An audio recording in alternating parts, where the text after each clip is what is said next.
the impact of the left on religion. Politics as such is not normally the subject of the Ultimate Issues Hour, but it's a little pointless to avoid it. It's rather prominent. Last hour, I mentioned they're taking down the statues of a saint, not just a priest, a saint, Junipero Serra, 18th century Catholic missionary in California. And they're just taking down a statue. It's chaos because the authorities do nothing to stop this vandalization. It's an incredible thing. The authorities are not authorities. They're only authorities, when they want to be woke. I am stunned by the ability of people to tear down statues and not be stopped. Even if I agree on rare occasions with the statue, or at least don't disagree, I think the statues should be left, including the statues of people I don't like. It's because, as you see, the president was right. So tomorrow it's going to be George Washington, and he was mocked. And that's exactly what happens. It never stops. You think people say, "Oh, we'll just take down Confederate general statues." Okay, so in 1 year, it's the Catholic saint, because he had the audacity to bring Christianity to North America.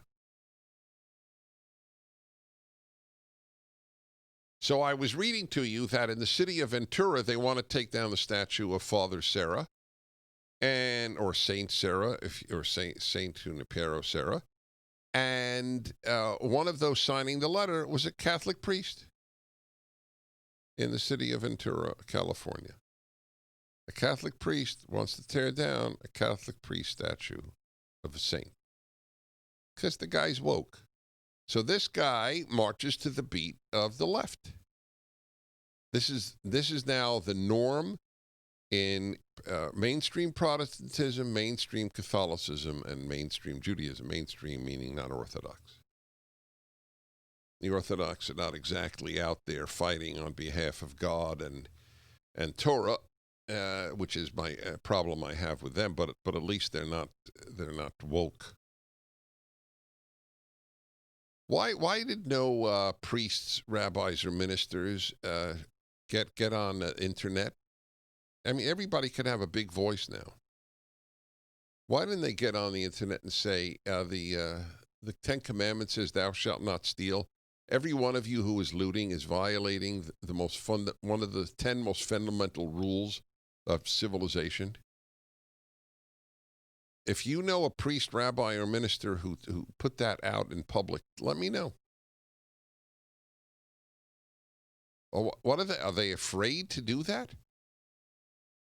Is the 10 Commandments window dressing?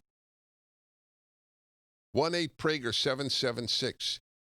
So that's why I wrote, the title of my column is that Judaism and Christianity are failing their greatest test. I mean, this is not like a communist or fascist country where you speak out, you risk your life. You speak out, you risk being condemned by the Los Angeles Times. It's not exactly death. It's an honor. You're probably decent if the LA Times condemns you. The odds are you're right if the New York Times has contempt for you. 1-8-Prager-776. Very curious. Yes, let me see. Oh, something just came in here. That's an MIT chaplain forced to resign after citing George Floyd's rap sheet to students. Well, there was. Now, this is amazing. The Archdiocese of Boston forced Daniel Maloney to resign from his chaplain role at the Massachusetts Institute of Technology after students and alumni complained that Maloney brought up George Floyd's past criminal history in an email to students. Wow. Well, there's a good clergyman. He writes for First Things. Like it's not relevant. Sarah's not a saint, but Floyd is.